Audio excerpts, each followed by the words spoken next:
వికలాంగులకు గ్రామ పంచాయతీ ఎన్నికల్లో రిజర్వేషన్ కల్పించే విషయంలో రేవంత్ రెడ్డి ప్రభుత్వం వెంటనే చర్యలు తీసుకొని 76 ఏళ్ల నుంచి కూడా రాజ్యాధికారానికి దూరమై దుర్భర జీవితాలు గడుపుతున్నటువంటి వికలాంగుల సమాజానికి కూడా స్థానిక సంస్థల నుంచి మొదలు పెడితే పార్లమెంట్ వరకు కూడా రాజకీయ రిజర్వేషన్ కల్పించాలని చెప్పేసి భారత వికలాంగుల హక్కుల పరిరక్షణ సమితి ఆధ్వర్యంలో ఈ రోజు దిగ్బంధం చేయడం జరిగింది. ముఖ్యంగా ముఖ్యమంత్రి గారు ఎన్నికల ముందు వికలాంగుల పెన్షన్ గెలిచిన నెలకే 6,000 చేస్తానని చెప్పారు. నేటి వరకు కూడా వికలాంగుల పెన్షన్లు బెత్తలేదు. ముఖ్యమంత్రిగా గద్దెనెక్కి 7 నెలలు గడుస్తున్నా ఈ ముఖ్యమంత్రి వికలాంగుల సమాజానికి ఏం వెలగబెట్టలేదు.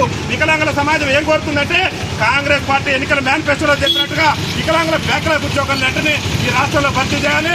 ముఖ్యమంత్రి రేవంత్ రెడ్డి గారు చెప్పిన విధంగా వికలాంగులందరూ కూడా 6,000 పెన్షన్ ని తక్షణమే ఇవ్వాలని చెప్పేసి భారత వికలాంగుల హక్కుల పరిరక్షణ సమితి ఆధ్వర్యంలో ఈ రోజు వరంగల్ ఖమ్మం రోడ్డును దిగ్బంధం చేయడం జరిగింది.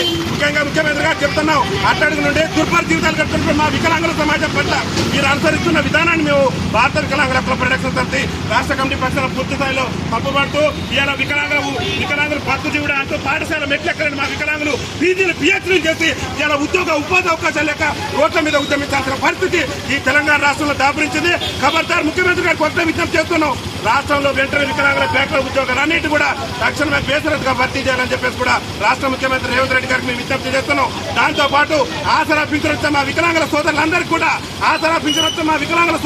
కూడా ప్రభుత్వం డబుల్ బెడ్రూమ్ ఇల్లు కట్టించాలని చెప్పేసి కూడా భారత వికలాంగుల హక్కుల పరిరక్షణ సమితి తెలంగాణ రాష్ట్ర కమిటీ పక్షాన ఈ రాష్ట్ర ముఖ్యమంత్రి గారికి మేము విజ్ఞప్తి చేస్తున్నాం.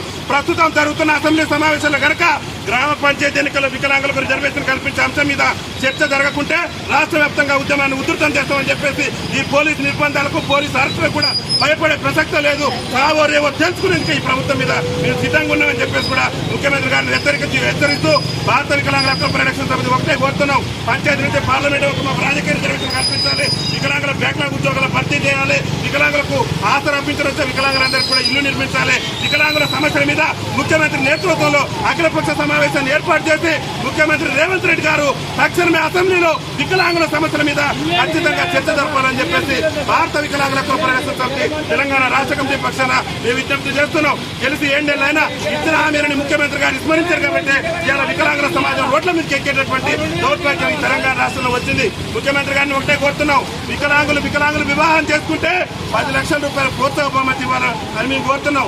ఇలా సకలాంగుల విషయంలో కళ్యాణ లక్ష్మి గారు అనేక సంక్షేమ కార్యక్రమాలు చేస్తున్నారు. మా వికలాంగులకు సంబంధించి మాత్రం విస్మరిస్తున్నారు. నూతన జిల్లా కేంద్రాలలో వికలాంగుల హాస్టల్ లేక వికలాంగులు ఇబ్బంది పడుతున్నారు కాబట్టి ముఖ్యమంత్రి గారు వికలాంగులు భారత వికలాంగుల డిమాండ్ చేస్తూ ఏదైనప్పుడు కూడా శాంతియుత మార్గాలను మేము ఉద్యమం చేస్తున్నాం.